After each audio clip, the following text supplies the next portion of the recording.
जैसे अभी रिसेंटली करवा चौथ का त्योहार निकल के गया है, तो इसमें क्या रिलेशन आपने बताया कि वैसे तो कपल के आपस में रिलेशन कुछ और हैं, बिल्कुल, लेकिन जब त्योहार आते हैं तब रिलेशन कुछ और हो जाते हैं। आज वो चीज़ इतनी कॉमन हो गई जो किसी ज़माने में एक बहुत बड़ी बात होती थी। बोलते थे इसकी फैमिली में भाई साहब इसका डिवोर्स हुआ है, तो दैट मीन यहाँ पे एक बहुत फैक्टर बड़ा था। लेकिन आज वो चीज़ें ख़त्म हो गई। आज की डेट में बर्दाश्त का मादा ही नहीं है किसी के पास। किसी ने एक बोला तो वो दूसरा 4 सुनाता है, उसने 4 बोली तो वो 8 सुनाता है। तो वो लेवल ही बहुत बढ़ गया हुआ है। लोग तो अक्सर शादी के बाद जो ससुराल वाले होते हैं लड़की का नाम चेंज कर देते हैं। मैंने अपनी प्रेडिक्शंस के अंदर 50% लड़कियों के जो शादी के बाद नेम चेंज हुए उसको मैंने दोबारा मायके वाला नाम रखवा दिया। अच्छा, क्योंकि वो लड़की पहले उसकी लाइफ बहुत अच्छी चल रही थी, जैसे ही नेम को चेंज करा ससुराल वाले में तो वो नेम की वाइब्रेशन उसके अगेंस्ट थी। अगेंस्ट होने की वजह से उसकी लाइफ में डिस्टरबेंस हो गई। 2, 7, 6 एंड 5, ये 4 नंबर जो है ये अगर किसी की ग्रिड के अंदर, अगर दोनों की ग्रिड के अंदर है तो उनकी कंपैटिबिलिटी लाइफ में बहुत अच्छी रहती है शादी को लेकर। कुंडली देख के, ग्रिड देख के ये हम क्लियर बता सकते हैं कि इस पर्सन का डाइवोर्स होगा या इसके हस्बैंड वाइफ की डेथ होगी या इसकी सेकंड मैरिज होगी। बिल्कुल ठीक है, बिल्कुल ठीक है। तो ये चीज़ें वहाँ से हम एनालिसिस कर पाते हैं दोनों की ग्रिड को लेकर। दोनों की कंपैटिबिलिटी चेक करने के बाद उसकी ग्रिड से ये भी पता चल जाता है कि इसकी लाइफ में अगर इसके रिलेशनशिप में दिक्कत आएगी तो वो थर्ड पर्सन के आने से ही आएगी। डॉक्टर के पास अगर आप जाते हो, डॉक्टर आपने दवाई दे दी, लेकिन डॉक्टर दवाई के साथ देखता है अभी भाई साहब आपको फ्राइड नहीं खाना, आपको ये इतनी सैर करनी है, आपको ये करना है। मेडिसिन का असर जो है वो 30 to 40% है। 40 to 50% जो पेशेंट है उसको खुद मेहनत करनी पड़ेगी। सर, न्यूमरोलॉजी के अकॉर्डिंग सबसे बेस्ट जो लाइफ पार्टनर का नंबर होता है वो कौन सा होता है? रिलेशनशिप के नाम पर वो बोलते हैं सिचुएशनशिप, फ्रेंड्स विद बेनिफिट्स और कई तरह के ऐसे जो टैग लाइन चल रही है आजकल, तो वो कितनी सही है और कितनी गलत है? जो बच्चा ये कहता है ना कि मेरे को शादी में इंटरेस्ट नहीं है या मैंने शादी नहीं करानी, उसके पीछे का कारण ये होता है उसने अपने पेरेंट्स को देखा रोज झगड़ा करते हुए, रोज लड़ते हुए, या अपने किसी रिलेशन में देखा, अपनी आंखों के सामने अपने माँ बाप को लड़ते झगड़ते या डिसरिस्पेक्ट करते देखते हैं। तो आगे चल के बच्चे यही बोलेंगे हमको नहीं करनी ऐसी शादी जिसमें हमारी इंसल्ट हो, जिसमें हमें बोलने का अधिकार ना हो। ये चीज I think family trauma is the main reason, main reason. या अपने किसी चाचा को, अपने ताया को, अपनी मासी को, अपनी मामी को मारते चिल्लाते, ये चीजें उनके दिमाग के अंदर एक बहुत बड़ा फैक्टर आ गया। मेरे को ये बताओ इंटीमेसी क्या होता है? इंटीमेट वर्ड को ना टैगलाइन दी हुई है जैसे वो कपल्स के लिए ही है। मतलब हम अपने फादर के साथ भी बातें करते हैं, परफेक्ट। हम अपने ब्रदर के साथ भी करते हैं, दोस्तों के साथ भी करते हैं, वो मेल हमारे फ्रेंड हो सकते हैं, कोलीग हो सकते हैं। परफेक्ट। तो लोगों ने बहुत टैगलाइन दी हुई है कि इंटीमेट होना है तो इट मींस ये बॉयफ्रेंड ही होगा या हस्बैंड ही होगा। Physical intimacy. अब फिजिकल इंटीमेसी में भी माइंड दूसरी तरफ नहीं जाना चाहिए ऑडियंस। फिजिकल इंटीमेसी के अंदर है हग करना, ऑटोमेटिकली जाता है। आपकी दूसरे के लिए हेल्प करना, फिजिकली हेल्प। जी, फिजिकली हेल्प क्या? अरे यार आज चाय मैं बनाता हूँ यार तेरे लिए, आज चाय मैं बनाता हूँ। बनानी आती है नहीं आती वो छोड़ दो। हाथ एक दूसरे को टच करना, दैट इज फिजिकल इंटीमेसी। एक दूसरे को हग करना, हाथ में हाथ लेके घूमना। शॉपिंग करने चलते हैं आज, चल यार आज इधर चलते हैं, आज ये घूमने चलते हैं। This is physical intimacy. चल यार आज हम ना ये काम करते हैं, बैठ के यार गप्पे मारते हैं। जब कोई परेशान है तो उनको कंधे पे हाथ मारना, चिंता मत कर मैं बैठा हूँ, चलिए चलो चलिए चल घूम के आते हैं यार, चिंता का दी है जी। आपको एक कपल को एक फिजिकल रिलेशन के लिए आने के लिए अगर एक दूसरे को गिड़गिड़ाना पड़े तो वहाँ पे मान लो कि आप दोनों के अंदर बहुत बड़ा एरर चल रहा है। क्यों डाइवोर्स बढ़ रहे हैं? किसी के अंदर बर्दाश्त का मादा नहीं है, उन्होंने बनाया नहीं मादा, क्रिएट नहीं करा, अपने आप को उस लेवल तक वहाँ पे लेके नहीं गए, तभी प्रॉब्लम है। रिलेशनशिप एक ऐसा मुद्दा है जो कि हमेशा से ही चला आ रहा है, क्योंकि लोग शादियां करवाते हैं, या अगर शादी नहीं भी करवानी है तो गर्लफ्रेंड बॉयफ्रेंड रिलेशनशिप और कई तरह के आजकल ट्रेंड में है सिचुएशनशिप वगैरह। तो लोग जो है बहुत कॉन्शियस होते हैं इन सवालों को लेकर कि क्या हमारा रिलेशन अच्छा चलेगा, क्या हमें प्रॉन्स एंड कॉन्स देखने पड़ेंगे कि हमें हमारा रिलेशन अच्छा चले। सो ऐसे ही सवालों को आपके रूबरू लेके आए हैं। हमारे साथ आज स्टूडियो में मौजूद है अंक ज्योतिष के ज्ञाता डॉक्टर IPE सिंह। स्वागत करती हूं उनका और इसी मुद्दे पे आज बातचीत को आगे बढ़ाएंगे। नमस्कार सर। नमस्कार जी। नमस्कार। कैसे हैं सर? बहुत बढ़िया जी, बहुत बढ़िया। आप बताओ जी। बहुत बढ़िया सर। जैसे कि आपको पता है पिछले दिनी करवा चौथ निकल के गया और लोग आपने देखा होगा अक्सर लोगों में ये देखने को बहुत मिलता है कि वैसे एक दूसरे की चाहे रिस्पेक्ट करे ना करे, बट करवा चौथ के दिन कुछ ओवर मतलब अपने आप को हस्बैंड वाइफ एक दूसरे को दिखाते हैं कि मैं तुम्हारी केयर कर रहा हूँ। मतलब ये चीज से हट के जेन्युइन रिश्ता निभाना, वो चीज कहाँ पे मिसिंग है? आप क्या सोचते हैं? ये जैसे आपने एक बड़ा अच्छा टॉपिक ले लिया आज रिलेशनशिप के ऊपर जी। जैसे अभी रिसेंटली करवा चौथ का त्योहार निकल के गया है, तो इसमें क्या रिलेशन आपने बताया कि वैसे तो कपल के आपस में रिलेशन कुछ और हैं, बिल्कुल, लेकिन जब त्योहार आते हैं तब रिलेशन कुछ और हो जाते हैं। ये जो त्योहार बने हैं इनके पीछे भी बहुत सारे राज थे कि क्यों ये त्योहार बने, क्यों ये चीजें आई, क्यों ये बन के आई।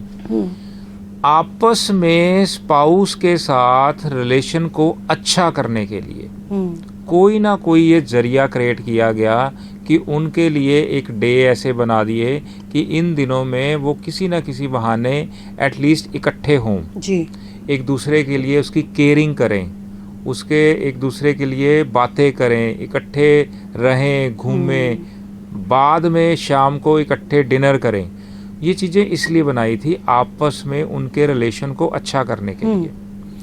अगर हम इसको न्यूमरोलॉजी के अकॉर्डिंग इसको हम ऐड करते हैं तो इसमें एक वर्ड आता है कंपैटिबिलिटी जी। कंपैटिबिलिटी ये वर्ड होता है कि अगर आपकी कंपैटिबिलिटी आपके स्पाउस के साथ नहीं मर्ज हो रही तो ये प्रॉब्लम उसके साथ रहती ही रहती है। अब कुछ नंबर्स ऐसे होते हैं कि जिनकी आपस के अंदर नहीं बनती। जैसे अगर मैं मूलांक 3 की बात करूं, अगर किसी का मूलांक 3 है और उसके स्पाउस का मूलांक 6 है तो इनकी कंपैटिबिलिटी के अंदर इश्यूज रहते हैं। ओके।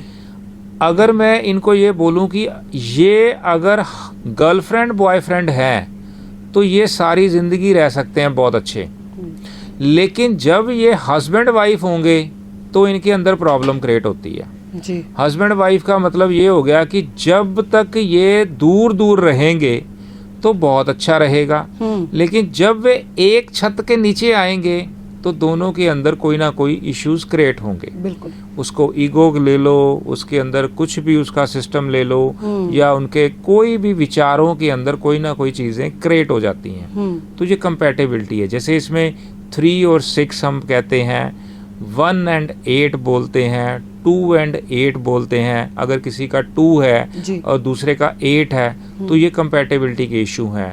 9 और 4 है तो इसमें कंपैटिबिलिटी का इशू है। 4 और 8 है तो कंपैटिबिलिटी का इशू है। जो नंबर एक दूसरे के अगेंस्ट हैं उसके अंदर कंपैटिबिलिटी का इशू जो है वो रहता है। अब आपकी बात आ गई कि सर ये जो आपस में इनकी कंपैटिबिलिटी नहीं है नंबर्स की, तो उसके अंदर हम क्या सोल्यूशन कर सकते हैं जी? सोल्यूशंस के अंदर उनके जो फेवरेट नंबर हैं, दोनों के कॉमन नंबर हैं, उसके ऊपर हम उसके नेम को लेके जा सकते हैं, उसके मोबाइल नंबर को लेके जा सकते हैं, उसको कुछ कलर थेरेपीज सुजेस्ट कर सकते हैं कि आप ये वाले कलर के कपड़े नहीं पहनो, ये वाले कलर के कपड़े ज़्यादा पहनो। ये सूट करती हैं? ये सूट करती हैं 100%। ओके। क्योंकि जो उसके लकी नंबर हैं दोनों के, तो कॉमन फैक्टर को पकड़ेंगे कि दोनों ऐसे ही कलर्स को यूज करें जिससे उनके जो फ्रेंडली नंबर जो होते हैं, फ्रेंडली नंबर को हम इकट्ठा करते हैं। ठीक है। अगर मेरा एक दुश्मन है और आपका वो बंदा दुश्मन है, लेकिन हम दोनों का एक कॉमन फ्रेंड होगा, जो आपका भी एक कॉमन फ्रेंड होगा, मेरा भी कॉमन फ्रेंड होगा, तो उसको हम करेंगे यार हमारा ये पैचअप करवा। तो वो क्या करेगा, बीच में आके हमारा पैचअप कराएगा। अरे यार तू जो भी बात उसको बोलनी है ना, तू मेरे थ्रू बोलना। तू अगर डायरेक्ट बोलेगा तेरा झगड़ा होगा, तू इसको कुछ कहना है ना मेरे को बोलना, मैं इसको तेरा मैसेज दे दूंगा। तूने कुछ कहना है मेरे को बोलना, मैं तेरा मैसेज दे दूंगा। तो हमने जो मिडल मैन, जो बीच वाला, जो उसका एक फ्रेंडली नंबर है दोनों का, तो उससे हम इसको कन्वे करते हैं, जिसके थ्रू वो रिलेशन अच्छा हो जाता है। बाकी इसके अंदर हम काउंसलिंग भी करते हैं, दोनों की काउंसलिंग करते हैं कि अगर सपोज उनका अभी हो गया रिश्ता, शादी हो गई, उसके अंदर को वैसे तो रेमेडीज का ये पार्ट है, इसको हम ऐड करते हैं, प्लस दोनों की काउंसलिंग बहुत ज़रूरी होती है।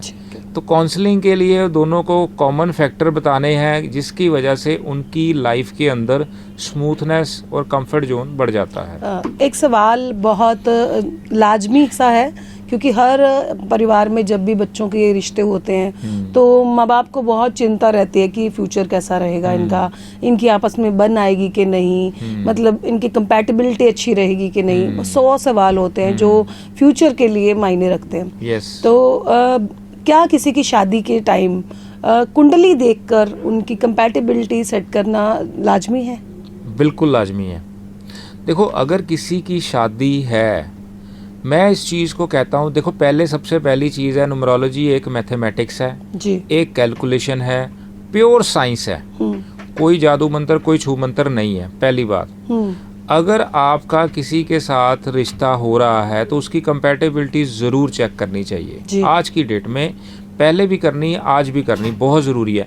आज क्यों मैं ये बात कह रहा हूँ, क्योंकि आज से 20-25 साल 30 साल पहले डाइवोर्स नाम की कोई चीज़ नहीं होती थी। बिल्कुल, लोगों ने ये सुना ही नहीं था कि डाइवोर्स भी कुछ होता है 30-35 साल पहले जी। अगर किसी की फैमिली के अंदर ये चीज़ होती थी तो वो एक बहुत बड़ा कलंक माना जाता था।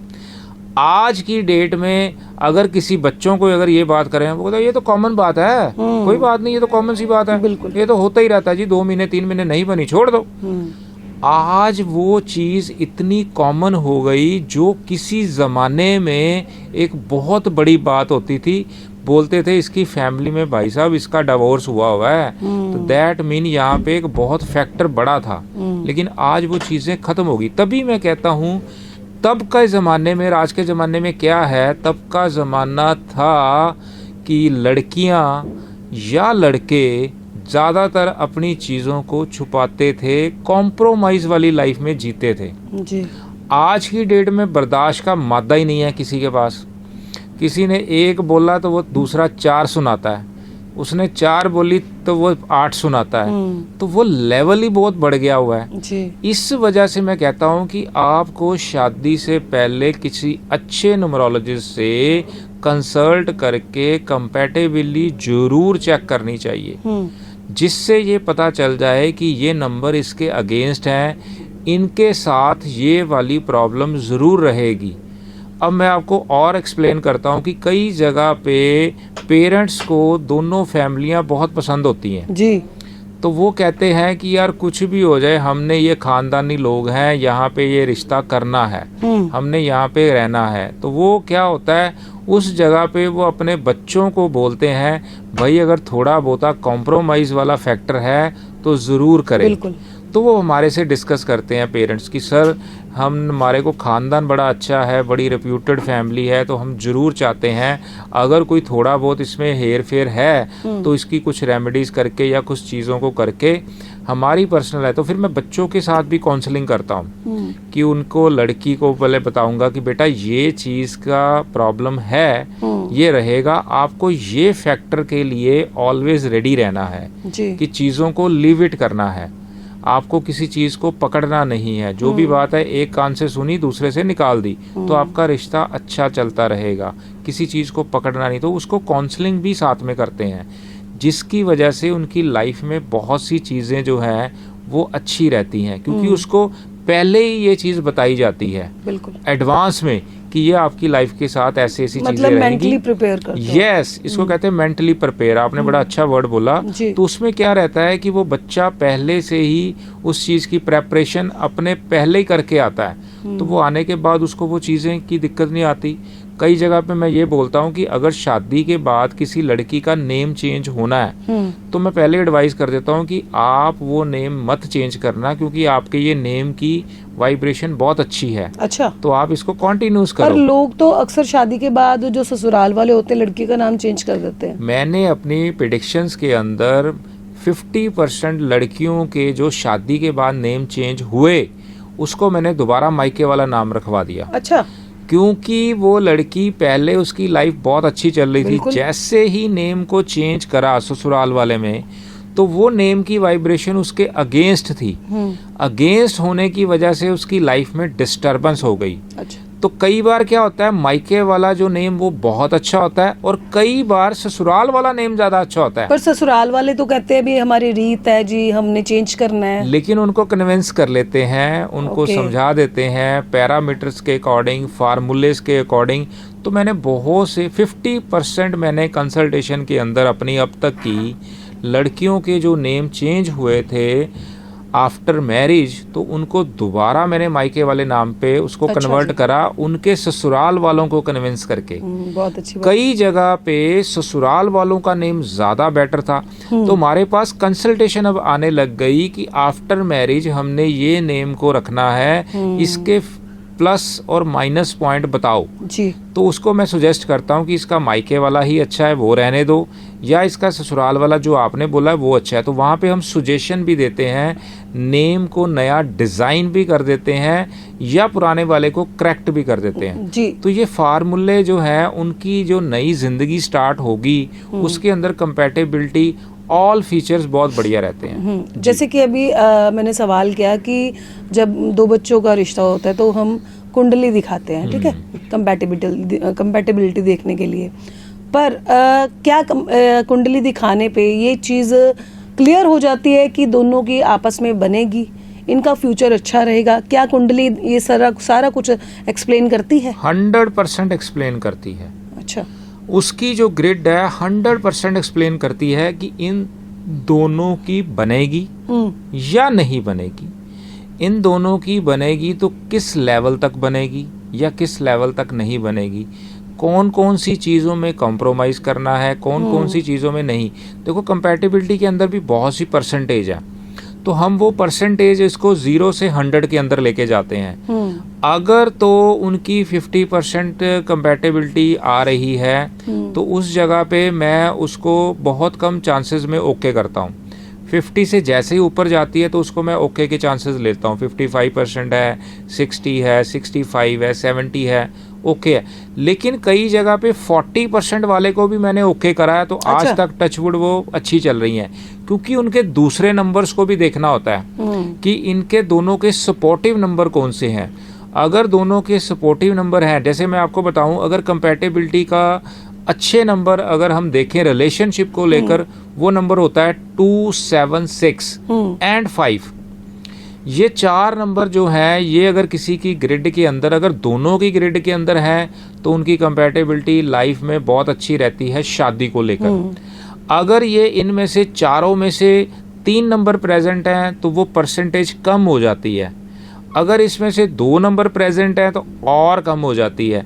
अगर इसमें से 1 नंबर प्रेजेंट है उसकी ग्रिड के अंदर, जो हमने लोशो ग्रिड बनाते हैं उसके अंदर, जी, तो उसमें अगर ये नंबर कम है तो इसकी परसेंटेज और कम हो जाती है, तो वो प्रॉब्लम वहीं पे बढ़ती है। लेकिन जहां पे ये चारों नंबर हैं 2, 7, 6 एंड 5, तो वहां पे रिलेशनशिप के इशू नहीं आते या बहुत कम आते हैं। अगर किसी की मैरिज लाइफ आप डाटा निकाल लो, किसी की अगर डिस्टर्ब चल रही है या डिस्टर्ब है या डिवोर्स के इशू चल रहे हैं, तो ये चारों नंबर उसकी ग्रिड के अंदर या तो नहीं होंगे या इनमें से 3 नंबर नहीं होंगे, 1 नंबर प्रेजेंट होगा। मतलब कुंडली देख के, ग्रिड देख के ये हम क्लियर बता सकते हैं कि इस पर्सन का डाइवोर्स होगा, या इसके हस्बैंड वाइफ की डेथ होगी, Yes. या इसकी सेकंड मैरिज होगी। बिल्कुल ठीक है, बिल्कुल ठीक है। तो ये चीज़ें वहाँ से हम एनालिसिस कर पाते हैं दोनों की ग्रिड को लेकर, दोनों की कंपैटिबिलिटी चेक करने के बाद, और ये हम सुजेशन करते हैं कि इनकी लाइफ में ये दिक्कत रहेगी।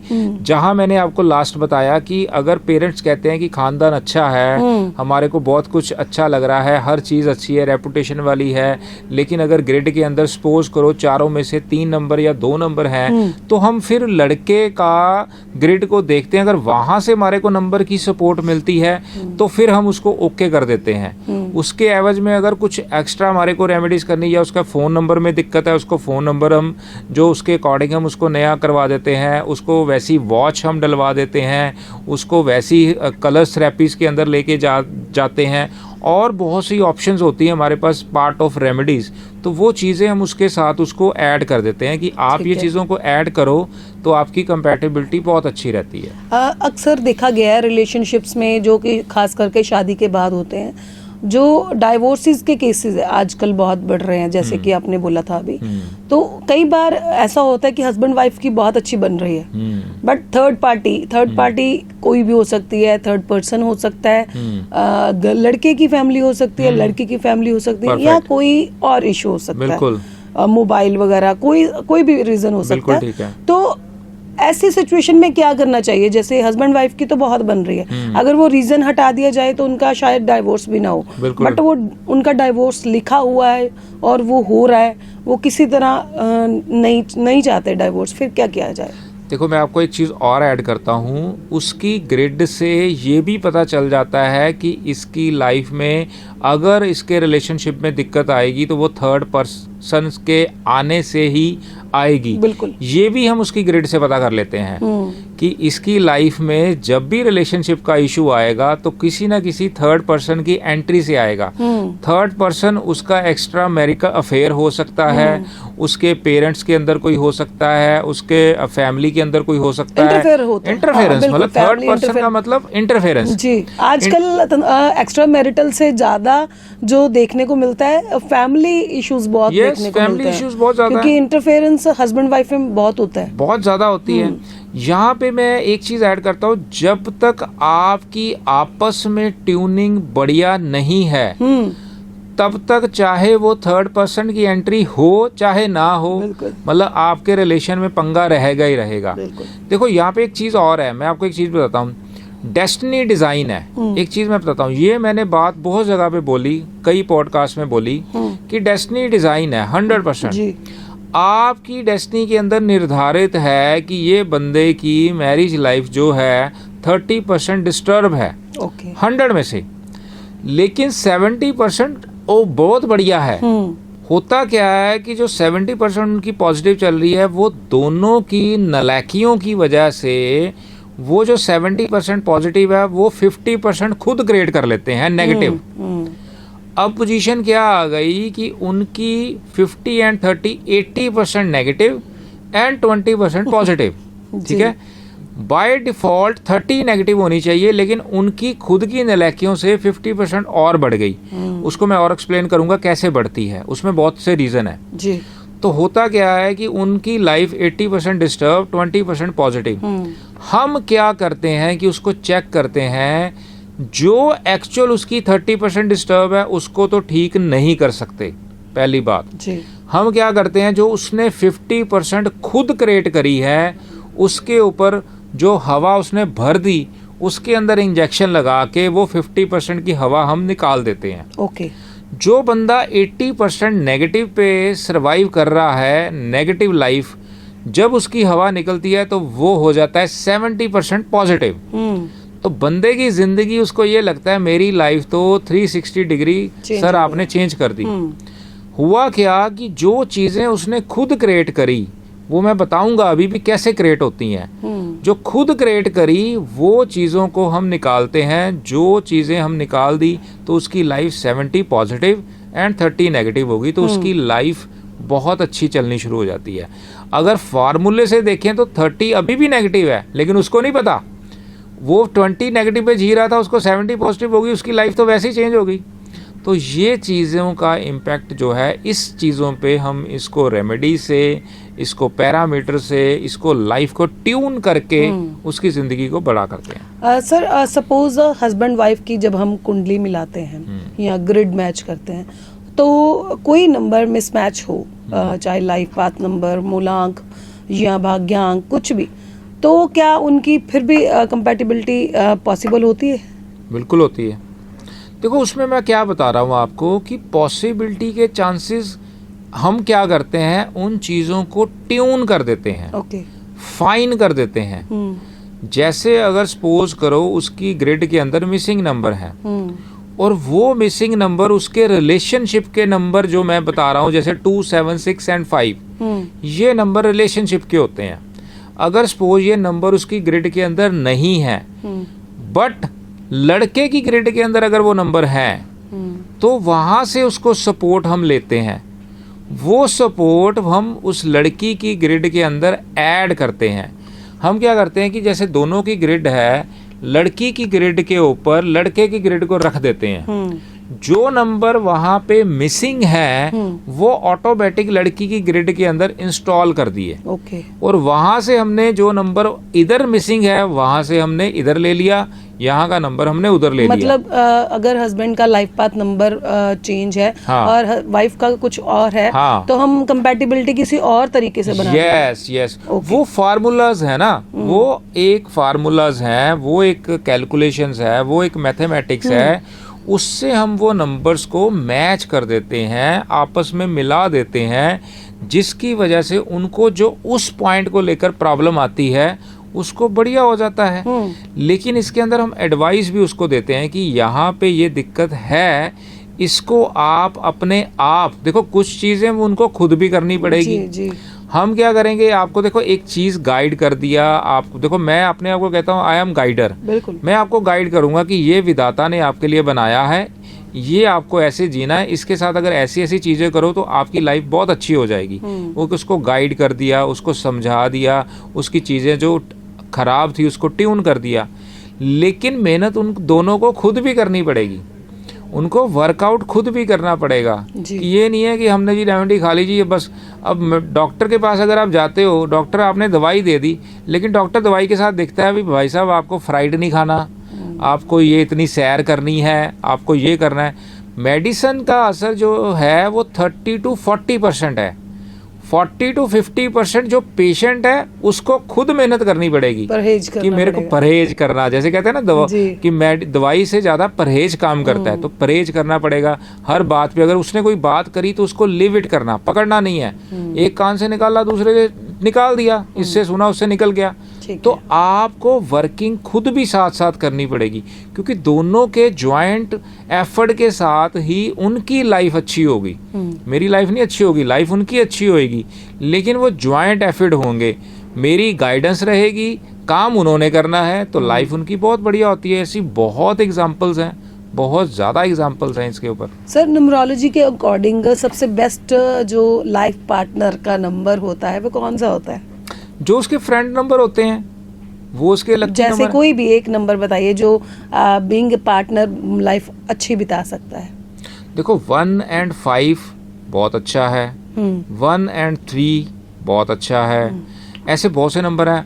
1 and क्या कहते हैं 9 अच्छा है, 1 और 8 अगेंस्ट है। अगर हम 1 के साथ अगर कंपैटिबिलिटी देखें तो ऐसे 2 के साथ है, 2 and 8 अच्छा नहीं है, 2 and 3 अच्छा है, 2 and 1 अच्छा है। मतलब अगर ये आपको फ्रेंडली नंबर कौन से, जो उनके नंबर फ्रेंडली हैं उनकी आपस में कंपैटिबिलिटी अच्छी रहेगी, क्योंकि वो दोनों एक दूसरे को समझते हैं, दोनों एक दूसरे की चीज़ों को, दोनों नंबर स्ट्रांग हैं, दोनों नंबर अगर कंपैटिबल हैं उनकी लाइफ में दिक्कत नहीं आती, क्योंकि दोनों ही कहते हैं ना ये वाला कपल बहुत इंटेलिजेंट है, बड़े सियाने हैं, अभी ये इन्होंने अपनी लाइफ को बड़ा मेंटेन करके रखा हुआ है, बहुत अच्छा करके रखा हुआ है, क्योंकि उनके दोनों के नंबर कंपैटिबल हैं। अगर सपोज एक का नंबर वीक भी है एग्जाम्पल, तो उन्होंने उस पर वर्कआउट करा हुआ है, उसकी कोई रेमेडी करी हुई है, कोई भी कलर्स को लेकर, नंबर्स को लेकर, नेम को लेकर, वो उन्होंने करी हुई है। प्लस उन्होंने एक अपने माइंड के अंदर एक चीज़ करी हुई है, यार मैंने तो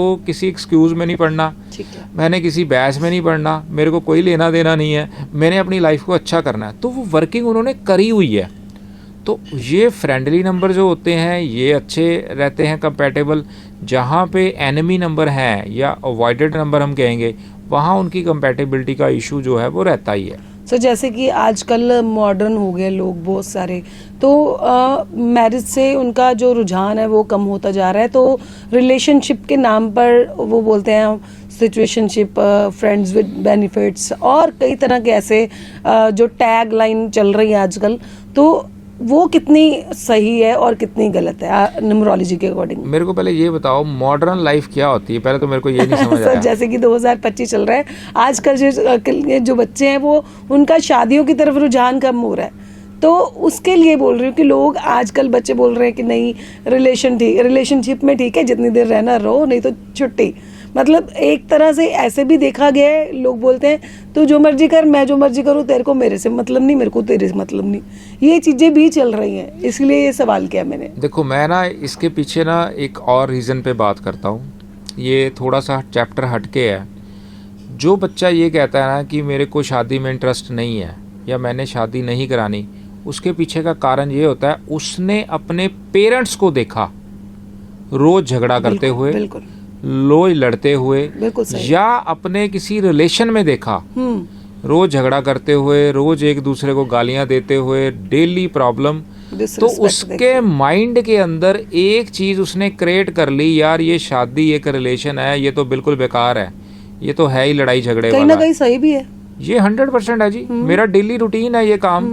मैंने ये चीजें काउंसलिंग से निकली, क्योंकि बच्चे जब अपनी आंखों के सामने अपने माँ बाप को लड़ते झगड़ते या डिसरिस्पेक्ट करते देखते हैं, तो आगे चल के बच्चे यही बोलेंगे हमको नहीं करनी ऐसी शादी जिसमें हमारी इंसल्ट हो, जिसमें हमें बोलने का अधिकार ना हो। ये चीज आई थिंक 100% जो बच्चे ये वर्ड बोलते हैं उनका सबसे, जो मैंने इसको रिसर्च के अंदर देखा, सबसे बड़ा कारण उनके खुद के पेरेंट्स। बिल्कुल, उन्होंने अपने पेरेंट्स को बचपन से आपस में झगड़ते देखा, लड़ते देखा, मतलब कोई किसी की बात सुननी नहीं, हर चीज को काटना, हर बात को काटना। मतलब family trauma is the main reason, main reason. या अपने किसी चाचा को, अपने ताया को, अपनी मासी को, अपनी मामी को मारते चिल्लाते, ये चीजें उनके दिमाग के अंदर एक बहुत बड़ा फैक्टर आ गया।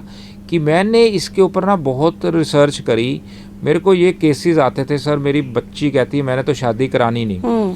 अब उसके स्टार, जब उसके ग्रेड्स को देखा तो उसके अंदर तो शादी वाला योग है, उसकी चीजें ठीक हैं, लेकिन वो हर बार मना कर देती। लड़का देख रहा है, नहीं जी नो, मैंने नहीं देखना, मैंने नहीं करना, ये नहीं करना। जब वो बातें हमारे पास आई तो पहले तो देखो हमने उसको, पहले मैंने काउंसलिंग करी कि इसके पीछे का कारण। बिल्कुल, ज्यादातर बातों के अंदर यही निकल के आया, उनके खुद के पेरेंट्स, उनके खुद की मासी, उनकी मामी, उनकी बुआ, उनके चाचा, उनके ताया, जो नियरेस्ट फैमिली, उसके अंदर उन्होंने शुरू से लड़ाई झगड़े देखा। तो उनके दिमाग में एक फैक्ट आ गया कि शादी तो बेड़ा गर्क करने वाला है, जिंदगी का सत्यानाश फेरने वाली चीज है, ये तो मैंने करानी नहीं। बस हाय हेलो, एक बॉयफ्रेंड गर्लफ्रेंड रखा, बातें करी, डेटिंग करी, घूमे फिरे, खाए पिए, चल तू अपने घर में अपने घर। एक्चुअली मैंने खुद पर्सनल लाइफ में भी बहुत लोगों को कहते सुना है कि मेरे मास्टर जी मेरी मासी को मारते थे, वो रोकर चुप होकर फिर चली जाती थी, फिर रूटीन पे अपनी आ जाती थी। तो वो कहते हैं क्या करें, बच्चों का देखना पड़ेगा, क्या करें, फैमिली का रेपुटेशन देखनी पड़ेगी। तो इस चक्कर में उन्होंने बहुत फेस किया होता है और छोटे बच्चों ने देखा होता है। तो जब बच्चे बड़े होते हैं तो कहीं ना कहीं उनकी माइंड में ट्रॉमा बन जाता है फैमिली का। तो आई थिंक यही बहुत बड़ा रीजन है। एग्जैक्टली यही कारण है, होता ही यही कारण है। तो फिर उनको समझाया जाता है कि ये इनकी डेस्टिनी है, ये एक दूसरे का एक सिस्टम बना के आए हैं, इन्होंने तो झगड़ना ही झगड़ना, चाहे यहाँ झगड़े या वहाँ झगड़े, क्योंकि ये पीछे से ही लिखवा के आए हैं। इनका कोई पेंडिंग अकाउंट चल रहा है, जो अकाउंट को यहाँ पे क्लोज करना है, अगर ये यहाँ पे नहीं करेंगे तो आगे चला जाएगा वो अकाउंट। तो ये इनकी डेस्टिनी है, ये तुम्हारी डेस्टिनी नहीं है। तुम्हारी डेस्टिनी बहुत बढ़िया है, तुम्हारी शादी ऐसे बहुत बढ़िया घर में होगी और तुम्हारे आगे ससुराल वाले तेरे पेरेंट्स से 10 गुना ज्यादा तेरे को चाहेंगे और वो तेरे को लड़कियों से ज्यादा तेरे को मानेंगे, लड़की नहीं लड़की अपने से ज्यादा मानेंगे, क्योंकि तेरी डेस्टिनी डिफरेंट है जी, ये इनकी डेस्टिनी है। तो उसको काउंसलिंग किया जाता है, उसको समझाया जाता है, फिर उसकी कुछ रेमेडीज जो होती हैं वो हम उसको करते हैं। तो वो मैंने देखा बहुत सी लड़कियां इस चीज़ को लेकर बहुत अच्छी सेटल है, बहुत बढ़िया खुश हो गई, उनके सिस्टम बड़े अच्छे हो गए। तो वो आज भी अगर मिलती हैं तो कहती हैं सर अगर आपने वहाँ पे हमारा ये सिस्टम गाइड नहीं किया होता या नहीं बताया होता तो आज मैं ऐसी ही ज़िंदगी जी रही होती। सर रिलेशनशिप के नाम पर पहले तो मैं व्यूवर्स को बोलूँगी कि आज का ये पॉडकास्ट बहुत खास है, क्योंकि रिलेशनशिप पे जो भी बेस्ड क्वेश्चंस हैं हम पूरी कोशिश कर रहे हैं वो आपके साथ डिस्कस करें। तो अभी एक और सवाल है सर मेरा, जैसे कि छोटी एज की बच्चियां हैं, जैसे +1 +2 या ग्रोइंग एज में हम बोल सकते हैं, जो आगे जा रही हैं, जिनको अपनी फैमिली में अपने बोल सकते हैं भाई का, अपने पापा का प्यार नहीं मिला या फॉर सम रीज़न जैसे उनकी डेथ हो गई या कोई है नहीं अवेलेबल, जॉब के लिए बाहर गया है या उनकी बनती नहीं है, उनको डिसरिस्पेक्ट करते हैं, काफ़ी सारे रीज़न हो सकते हैं। तो जब एक बच्ची, खास करके हम फीमेल की बात कर रहे हैं, जब एक बच्ची जब मेल टच क्या होता है उसको पता नहीं, तो वो बहुत जल्दी बाहर झांसे में फंस जाती है जब कोई उससे प्यार से बात करता है। ये चीज बहुत देखने को आई है, छोटी छोटी एज की बच्चियां आप देख सकते हैं आजकल पब्लिक प्लेस पे भी सब कुछ खुलेआम चल रहा है। तो देखकर बहुत बुरा लगता है कई बार कि कहीं ना कहीं शायद ये भी चीज फैमिली से ही स्टार्ट होती है। परफेक्ट। आपने ये बात करी, मेरे को ना एक 1.5 महीने पहले एक केस था मेरे पास आया, सेम स्टोरी जो आप बोल रहे हो। उसकी सिर्फ मदर है, उसके फादर नहीं जी। वो लड़की अभी तो बड़ी हो गई। तो उसकी क्या प्रॉब्लम थी कि ओनली उसकी मदर होने की वजह से उसको फादर का नहीं कुछ पता, मतलब उसके बर्थ के 1 साल 1.5 साल के बाद उसके फादर की डेथ हो गई। तो वो लड़की को मतलब मेल के बारे में कुछ पता ही नहीं है, ना उसका भाई है, वो अकेली लड़की जी। तो हुआ क्या कि जैसे जैसे वो थोड़ी बड़ी हुई तो उसके जो एरिया में जो लड़के बॉयज़ थे या बड़े लोग थे तो वो उससे छेड़खानी, टचिंग, वैसा सिस्टम उसके साथ, उसके माइंड में एक चीज़ चलेगी कि सारे मेल बिल्कुल ख़राब होते हैं, बिल्कुल सारे मेल ही ऐसे होते हैं, इनका बस एक ही टारगेट है, एक ही चीज़ पे इनका फोकस रहता है। उस लड़की ने इतनी ज़्यादा नेगेटिव थी शादी को लेकर, रिलेशन को लेकर, मतलब बहुत ज़्यादा, और जल्दी रो पड़ती थी। तो मेरे एक नॉन के थ्रू वो मेरे पास केस आया, तो मैंने उसका पहले चेक करा सारा, उसकी मदर का भी देखा मैंने सारा। तो वहाँ से मैंने कनेक्ट करके उसकी लड़की का जब देखा तो मैंने देखा कि इसके ग्रिड में सारी चीज़ें अच्छी हैं लेकिन इसके साथ मिस हैपनिंग हुई एज स्टार्टिंग के अंदर। तो मैंने जब उसको पूछा क्या हुआ, तब उसने मेरे को रो के अपनी स्टोरी बताई। तो मैंने उसको बोला कि तू वो एक फैक्टर की वजह से तूने एक सारी कम्युनिटी को क्रॉस कर दिया कि ये सारी कम्युनिटी ही गलत है, एक फैक्टर की।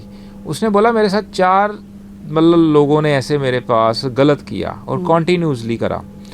वो चीज़ के साथ उस बंदी का जो बना हुआ था एक फैक्टर वो बिल्कुल डिफरेंट था जी। उसके ऊपर हमने वर्क करा। आज उस लड़की की बहुत अच्छे घर शादी हो गई है, बहुत ज़्यादा खुश है।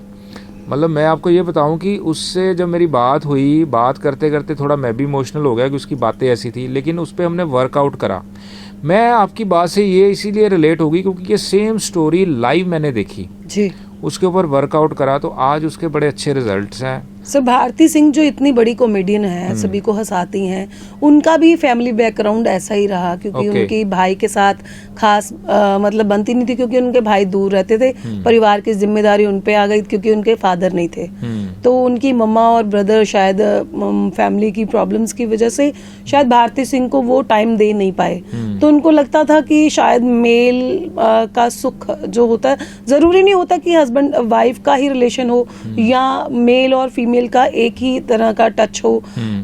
कहीं ना कहीं फीमेल को मेल का टच एज ए ब्रदर भी चाहिए, जैसे हग चाहिए होता है कई बार, फादर का हग भी चाहिए होता है, वो बहुत ज़रूरी होता है बूस्टअप के लिए। तो ऐसे ही भारती सिंह ने एक इंटरव्यू में बताया कि मैंने देखा कि मेरा पास्ट बहुत ऐसा था, बट मेरा जो आगे हस्बैंड था कि उसने मेरे को इतना पैम्पर किया, मुझे पता लगा मेल ऐसे भी होते हैं। तो उसकी पूरी सोच ही बदल गई।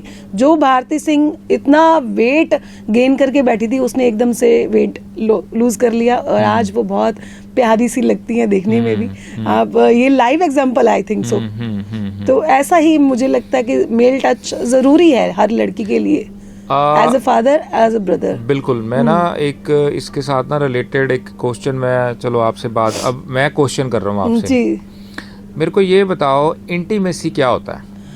सर अक्सर अगर हम लोकेलिटी की बात करें, लोगों की बात करें, तो इंटीमेसी का नाम सुनते ही लोगों को ये लगता है कि शायद लोग अपनी सेक्सुअल डिजायर के लिए बोलते हैं या इंटीमेट होने के लिए बोलते हैं फिजिकली।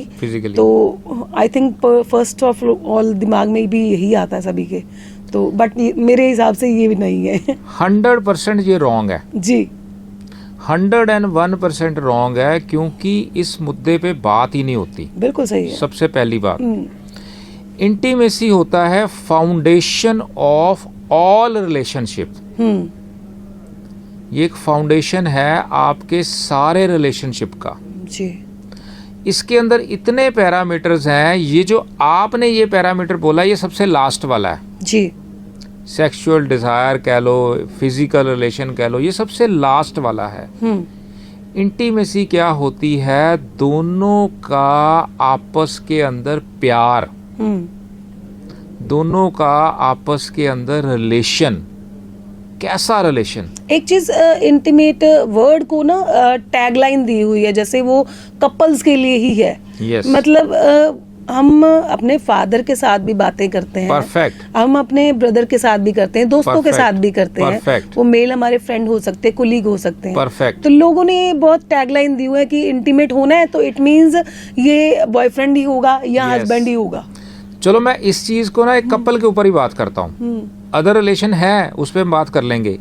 मैं एक कपल के ऊपर बात करता हूँ। इंटीमेसी का मतलब है मिरर, कि जैसा मैं हूं, अगर मैं किसी मिरर के सामने जाके देख रहा हूं तो मेरे को मैं दिख रहा हूं जी। अगर मैं हैंड को ऊपर कर रहा हूं तो मेरा हैंड ऊपर दिख रहा है। अगर मैं आईज को नीचे कर रहा हूं तो मेरी आईज वहां नीचे है। बिल्कुल। दूसरा हैंड उठा रहा हूं तो दूसरा हैंड मेरे को ऊपर दिख रहा है। अगर मैं मुस्कुरा रहा हूं तो वो सामने मुस्कुरा रहा है। इंटीमेसी दोनों एक दूसरे के मिरर। आप हंस रहे हो तो वो भी हंस रहा है, आप रो रहे हो तो वो भी रो रहा है। ये मैं कपल की बात कर रहा हूँ, एक मिरर को बीच में ला दिया मैंने। मतलब विचारों का आदान प्रदान। सेम मिरर क्या मतलब होगा? सेम। जैसा मैं हाथ उठा रहा हूँ मिरर के सामने तो मेरा हाथ उठा हुआ दिख रहा है वहां से। मैं हंस रहा हूँ तो वो भी हंस रहा है ना। मैं रो रहा हूँ तो वहां मिरर में भी रो रहा है। मैं दूसरा हाथ उठा रहा हूँ। मिरर का मतलब आप दोनों एक दूसरे के मिरर हो। अगर मैं खुश हूं तो वो खुश है। Soulmate types relation. Okay. This is the intimacy. ये पार्ट 1 है कि आप एक दूसरे के मिरर हो। जो मैं हूं वही वो है।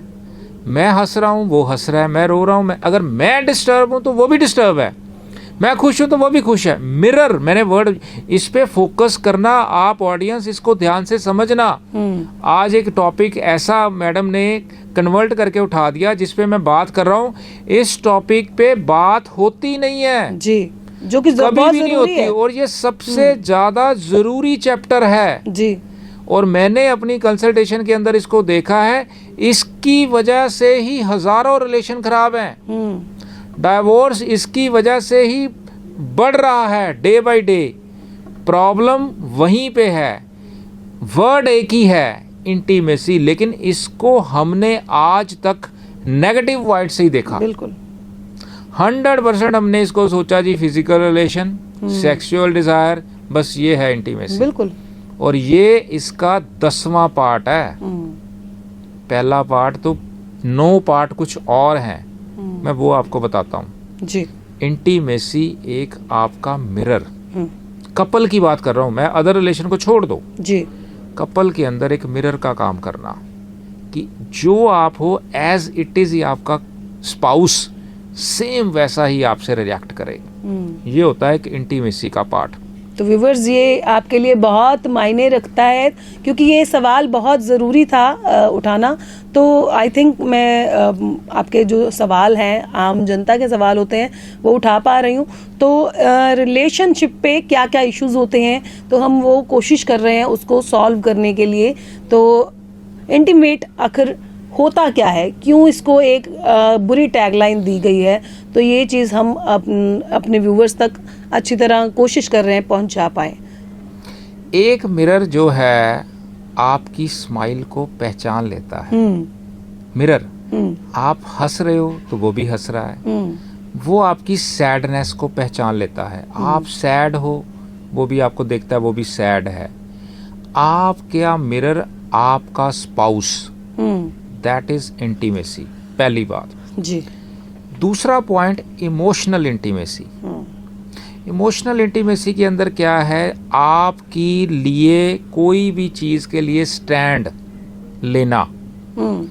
आपको कोई चीज की प्रॉब्लम है, वो फीलिंग लेकर उसके लिए खड़े होना। ये स्पाउस दोनों की बात कर रहा हूँ, हस्बैंड एंड वाइफ की। Okay, husband wife, wife and husband जी। फिर आता है फिजिकल इंटीमेसी। अब फिजिकल इंटीमेसी में भी माइंड दूसरी तरफ नहीं जाना चाहिए ऑडियंस। फिजिकल इंटीमेसी के अंदर है हग करना, ऑटोमेटिकली जाता है, ऑटोमेटिकली जाता है। आपकी दूसरे के लिए हेल्प करना, फिजिकली हेल्प। जी। फिजिकली हेल्प क्या, अरे यार आज चाय मैं बनाता हूँ यार तेरे जी, लिए, जी, जी। आज चाय मैं बनाता हूँ। बनानी आती है नहीं आती वो छोड़ दो, ट्राई कर रहे हैं एटलीस्ट। मैं फिजिकली इंटीमेसी क्या है कि आज मैं चाय बना के लाया हूँ, आज यार चाय मैं बनाता हूँ, बिल्कुल। चल आज सब्जी तेरे साथ मैं कटवाता हूँ। जी। That is physical intimacy. Not for that physical intimacy sexual, this is physical intimacy. जी। कि आप उसके साथ आज यार सब्जी काटने है, तेरे साथ सब्जी कटवाता हूँ चल। और है हाथ एक दूसरे को टच करना, दैट इज फिजिकल इंटीमेसी। एक दूसरे को हग करना, हाथ में हाथ लेके घूमना। शॉपिंग करने चलते हैं आज, चल यार आज इधर चलते हैं, आज ये घूमने चलते हैं, बिल्कुल। This is physical intimacy.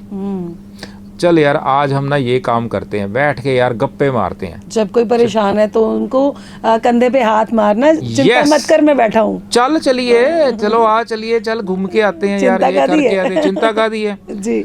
सब्जी काटना, इकट्ठे घूमना, मूवी देखना, इकट्ठे जाना, हाथ में हाथ पकड़ के, छोटी छोटी जेस्टर्स। आपको हर बात पे थप्पड़, चल एवे ना करे कर, चल चलिए जी। This is physical intimacy actual, not that a physical intimacy जो हमारे माइंड के अंदर एक गलत चीज है। बिल्कुल, उस पे आएंगे, वो अलग चैप्टर है। फिर आता है आपकी कोई भी जो इंटीमेसी का एक और चैप्टर, एक दूसरे के साथ बैठकर बातें करना। अब बातें क्या है, आज शाम को हस्बैंड आया तो वाइफ कहती है अरे यार आज ना मेरी मेड नहीं आई। अच्छा, उसकी बात को सुनना, सबसे बड़ी बात। आज उसकी मेड नहीं आई, उसको प्रॉब्लम थी, आप उसकी बैठो, अच्छा फिर तूने यार कैसे सारा काम फिर तूने करा, हाँ यार आज तो इतना थक गई मैंने झाड़ू, अच्छा यार मेरे को बता कोई काम है, कोई पेंडिंग है, चल मैं कर देता हूँ। आई थिंक लेडीज को सबसे ज्यादा सुनने वाला चाहिए। Yes, main problem communication gap में आती है आई थिंक। नहीं, दोनों को चाहिए, मैं उस पर भी आऊंगा। बिल्कुल। वो उसने अपनी प्रॉब्लम को बोला कि आज मेरी मेड नहीं आई, अच्छा यार ये तो बड़ा अच्छा, फिर तो बिल्कुल पूरे ध्यान से सुनना। अच्छा फिर, अरे यार फिर क्या, आज सारे काम मैंने करे, आज तो मैंने ये बच्चों का काम भी किया। अच्छा यार तूने बच्चों का काम किया, चल मेरे को बता कोई काम पेंडिंग है, आपा दोनों मिलके कर लेते हैं। कुछ उसका होमवर्क पेंडिंग रह गया या कोई कपड़े डालने हैं, सुकने डालने हैं। जेंट्स की ये शिकायत रहती है कि जो लेडीज होती हैं घर पे आते ही कभी मम्मियों की शिकायत करती हैं, कभी जैसे आपने बोला मेड नहीं आई, कभी उसकी चुगली कभी उसकी चुगली, जबकि वो चुगली नहीं अपना मन हल्का कर रही होती है। Yes yes yes. अब सेम अगर फैक्टर के ऊपर हस्बैंड आया, अरे यार आज ना मेरे 2 स्टाफ वाले बंदे नहीं आए, आज मेरा टीम वाला बंदा नहीं आया। अच्छा तो फिर कैसे आपने मैनेज करा? उसकी भी वैसे ही क्रॉसिटी रहनी चाहिए, उसकी बात के अंदर 100% इंटरेस्ट होना चाहिए।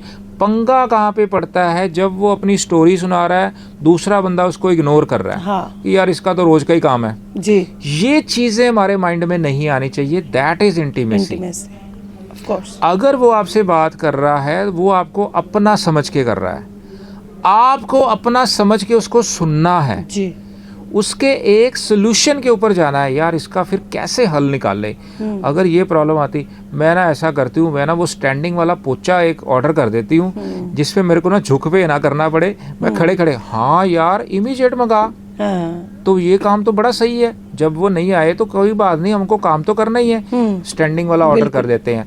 अच्छा इसका यार कैसे मिल के चीजों का सोल्यूशन निकालना। जी।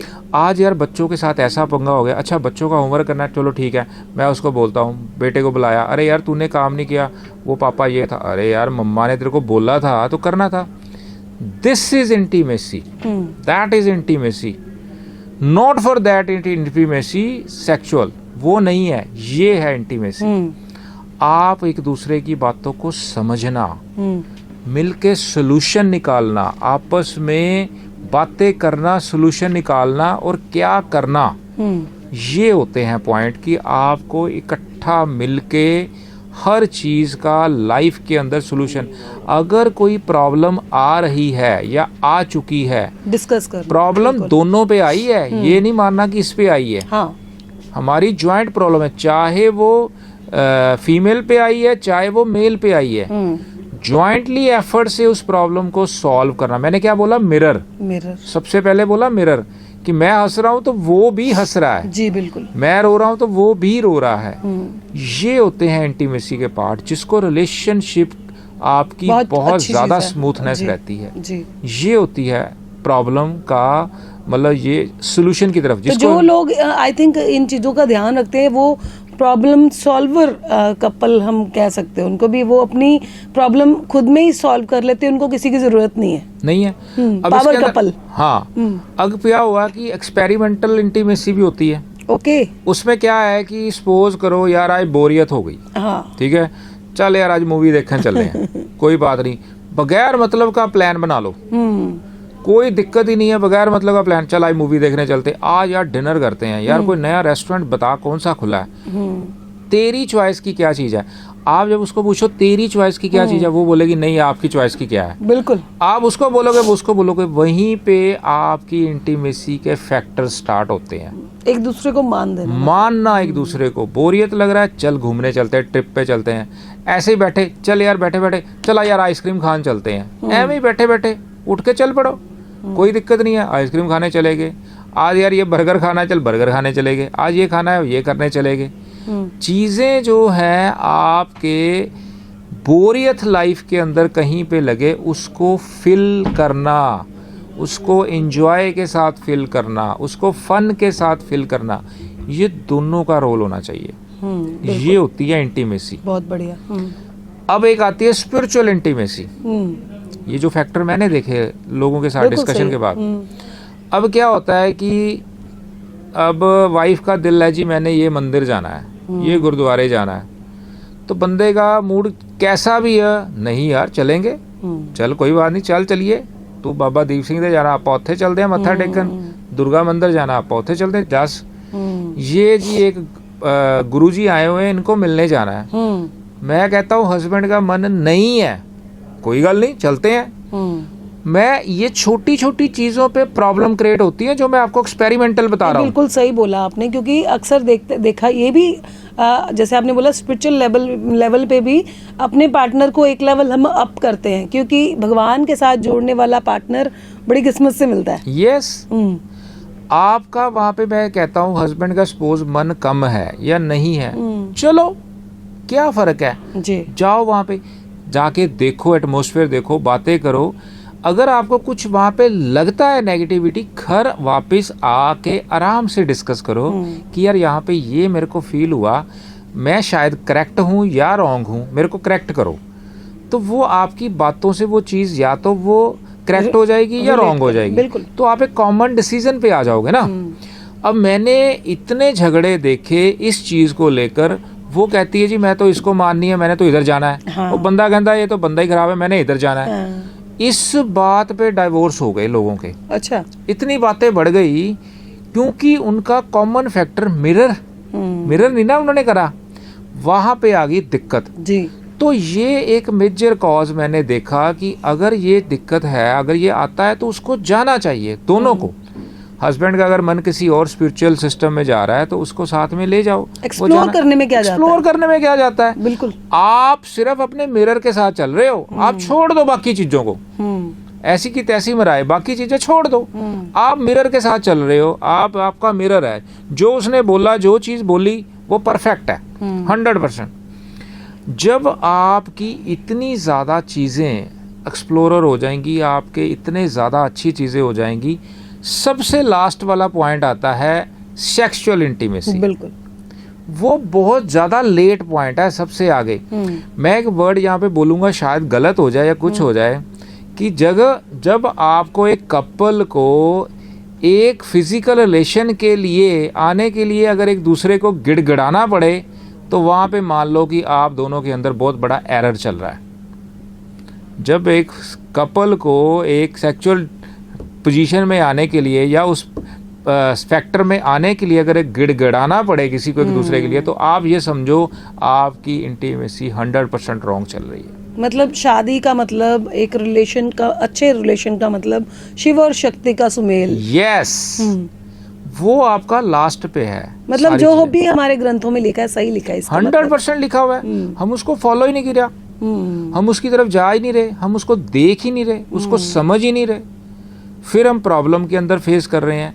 मैंने क्या बोला, 30% अगर बाय आपके पीछे से बाय डिफॉल्ट है प्रॉब्लम, 50% खुद कपल ने क्रिएट करी हुई है।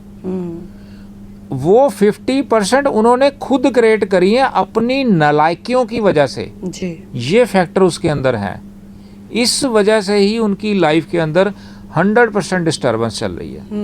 क्योंकि बात छोटी, अब उनका झगड़ा स्टार्ट हो गया किसी बात पे, 10-15 मिनट के बाद उनको यही नहीं पता चलता हमारा झगड़ा किस बात से शुरू हुआ था। हाँ, कई क्योंकि वो लेवल ही डिफरेंट हो गया जी। बात शुरू हुआ जी तूने पानी दे दे, वो कहती नहीं अभी मैं नहीं दे सकती। चलो झगड़ा स्टार्ट हुआ, पानी से वो कहाँ चला गया। 15 मिनट के बाद उनको खुद ही भूल जाता है हमारा झगड़ा शुरू कहाँ से हुआ था। पर कई बार झगड़ा इतना बढ़ जाता है कि मार कुटाई पर भी आ जाता है। मैं वही कह रहा हूँ ना, उनको भूल ही जाता है हमारा झगड़ा शुरू कहाँ पे हुआ था। मैं किसी की ऐसी बात करता, मैं कह यार झगड़े हुआ कहाँ से था, पता नहीं इसने कुछ कहा था, उनको याद ही नहीं रहता। क्योंकि वो लेवल इतने क्रॉस कर जाते हैं, कट तूने ये तूने वो फलाना डुगाना, वो सारा सत्यानाश, लाइफ डिस्टर्बेंस। क्यों डाइवोर्स बढ़ रहे हैं? किसी के अंदर बर्दाश्त का मादा नहीं है, उन्होंने बनाया नहीं मादा, क्रिएट नहीं करा, अपने आप को उस लेवल तक वहां पे लेके नहीं गए, तभी प्रॉब्लम है। न्यूमरोलॉजी एक फैक्टर तक आपको अच्छा कर सकती है, आपके नंबर्स को अच्छा कर सकती है, कंपैटिबिलिटी अच्छी कर सकती है, आपके फ्रेंड्स को नंबर्स को आपके साथ मिला सकती है, लेकिन उसमें आपका भी रोल होता है। सर एक लास्ट सवाल, जैसे कि हमने देखा है रिलेशनशिप्स में एक दूसरे को डोमिनेट करना बहुत, तो वो समझते हैं हमारी शान है इसमें, तवज्जो नहीं देते उन अगले की फीलिंग पे। लोग सोचते हैं, चाहे मेनली ज़्यादातर तो हस्बैंड पे ही आता है कि वाइफ ये हमारे घर आई है तो इसको हमारे रूल फॉलो करने पड़ेंगे, तो डोमिनेट करते हैं बहुत ज़्यादा। क्योंकि आजकल लड़कियां भी पढ़ी लिखी हैं, जैसे आपने बोला ट्रॉमा भी देखे लोगों ने, तो कई उसको उस चीज को नजरअंदाज कर देते हैं कि हम नहीं सहेंगे, तो उस पे भी डाइवोर्स होते हैं। ये भी बहुत बड़ा रीजन है आई थिंक। डोमिनेट की अगर आप रूट को पकड़ो, सबसे पहले रूट, वो बंदे ने अपने पिछला कुछ देखा जी, या अपने पेरेंट्स को देखा, मैंने बार बार ये बात बोला, कोई बात है पीढ़ी दर पीढ़ी देखा होता है, या अपने उसने पिछले अपने पेरेंट्स को देखा, अपने चाचा ताया दादा मामा या इसको देखा कि उन्होंने कैसे रूल करा अपनी वाइफ के साथ, क्या क्या देखा, वो चीजों को उन्होंने आगे कैरी फॉरवर्ड में ले गया कि यार जहां पे अगर मैंने डोमिनेट नहीं किया तो ये तो मेरे ऊपर भारी हो जाएगी। वो उसने सुनता रहा, वो चीजें जी, पीछे से वो करता रहा, वो सुन के उसने इसको एक चीज को क्रिएट कर लिया कि अगर मैं इसको डोमिनेट नहीं करूंगा, नीचा नहीं दिखाऊंगा, तो ये मेरे पे हावी हो जाएगी, लोग मेरे को जोरू का गुलाम बोलेंगे, जोरू का गुलाम बोलेंगे। तो मैं वो चीजों की वजह से वो बंदा एक ऐसे फैक्टर में चला जाता है कि जिसको वो चीजें करनी ही पड़ती है बाय हुक बाय क्रुक, जिसकी वजह से वो अपनी जो मैरिज लाइफ है उसको डिस्टर्ब कर लेता है। अक्सर देखा जाता है, मैंने एक इंटरव्यू देखा था किसी का, तो उसमें बोला गया था किसी बुजुर्ग की तरफ से, कहते भी अगर हस्बैंड वाइफ की कंपैटिबिलिटी बहुत अच्छी है, वो अकेले रह रहे हैं, तो वो अपनी वाइफ के लिए सारे काम करेगा, उसके कपड़े तक प्रेस कर देगा, ठीक है। अगर वही उसकी माँ साथ में रह रही हो तो वो उसके कपड़े कभी नहीं प्रेस करेगा, क्योंकि माँ बोलेगी जनानी ने थल्ले लग गए था। ये चीज बहुत देखने को मिलती है। सुनो, वो क्या है कि उसकी मदर जो है वो किस नेचर की है, समझो बात को, मतलब ये डिपेंड करता है उसके पेरेंट्स या उसकी मदर किस नेचर की है। मैंने बहुत सी मदर्स देखी हैं, मेरी खुद की मदर थी, मतलब उनका नेचर बड़ा ब्रॉड माइंडेड था, वो मतलब बिल्कुल ऐसी चीजों को ना, मेरे फादर आज तक ऐसी चीजों को कभी सोचा। सर मेरे हिसाब से ना ऐसे करना चाहिए, जो लोगों को बदलना भी चाहिए टाइम के अकॉर्डिंग। मेरे हिसाब से पर्सनल ओपिनियन है, आई थिंक सो। लोगों को डोमिनेट करने की बजाय, जैसे सासे थी पुरानी, नहीं ऐदा नहीं ऐदा रख के नो सीधी रहेगी, तो बट ये बोलना चाहिए जो समय हमने देखा है हमारे बच्चे ना देखे। और बैठ के बात करो, अपने कमरे में सॉल्व करो, ये चीजें बड़ों को समझानी चाहिए बच्चों को, तभी शायद रिश्ते बच जाएं 100%। और मेनली बात है दखल नहीं होना चाहिए हस्बैंड वाइफ में। आई थिंक बहुत सारे रीजन हमने कवर अप कर लिए आज। तो ये पॉडकास्ट आज का बहुत खास रहा हमारा, क्योंकि रिलेशनशिप पे जो भी इश्यूज आ रहे थे तो लोगों की क्यूरीज थी, तो हमने पूरी कोशिश की है सवाल लेने की। सर ने बहुत अच्छी तरह से सारा कुछ क्लियर किया है। तो आपको क्या लगता है, आप इस पूरे पॉडकास्ट पे, और जो भी आपको पहलू अच्छा लगे कमेंट में आप ज़रूर बताएं, और ये भी बताएं कि आप अगला पॉडकास्ट किस टॉपिक पे देखना चाहते हैं। तो अगर आप पर्सनल कंसल्टेशन लेना चाहते हैं तो आप सर को नीचे दिए हुए नंबरों पे भी कंसल्ट कर सकते हैं। तो सर बहुत बहुत धन्यवाद, आपने हमारे व्यूवर्स को इतने अच्छे अच्छे विचार दिए। आई थिंक बहुत वैल्यूएबल पॉडकास्ट रहा आज का। जी जी जी जी, कोशिश पूरी करी है, क्योंकि ये एक बहुत बड़ा मुद्दा आपने आज लिया, रिलेशनशिप को लेकर बहुत बड़ा मुद्दा, और बहुत ही ज्यादा इसकी जरूरत है। आजकल सबको जरूरत है, मैं ये नहीं कह रहा कि नए बच्चे हैं उनको जरूरत है, नए हो कपल, चाहे पुराने हो चाहे सबसे पुराने हो, सब कपल्स को इसकी बहुत ज़रूरत है, और इस पे पूरा फोकस करना चाहिए, और एक्चुअल मीनिंग ऑफ इंटीमेसी ये ज़रूर समझना चाहिए। बिल्कुल सही है जी। तो आपके माइंड में भी अगर इंटीमेसी को लेकर, खास करके रिलेशनशिप के इश्यूज इसीलिए बढ़ रहे हैं, अगर कुछ और चल रहा है तो एक बार ये पॉडकास्ट जरूर सुनिए, आपके लिए शायद फायदेमंद रहेगा। आपके कपल्स दोनों इकट्ठे बैठ के इसको जरूर देखें, और अपने जो स्पाउस को इसको शेयर जरूर करें जी। जितना ज़्यादा जिस लोगों को आप दिल से प्यार करते हो उसको ये ज़रूर शेयर करें रिलेशनशिप के ऊपर, और इसमें आपकी बहुत सी इंक्वायरीज जो हैं खुद ब खुद सॉल्व हो जाएंगी। जी। तो आपको लगता है कि आपके आसपास अगर किसी को इश्यूज हैं रिलेशनशिप को लेकर, तो आप उनको ये पॉडकास्ट सेंड कर सकते हैं, शायद किसी का घर टूटने से बच जाए। तो ऐसे और रोचक वीडियोस के साथ और रोचक पॉडकास्ट के साथ हम आपके रूबरू होते रहेंगे। तब तक के लिए धन्यवाद, शुक्रिया। धन्यवाद जी, थैंक यू।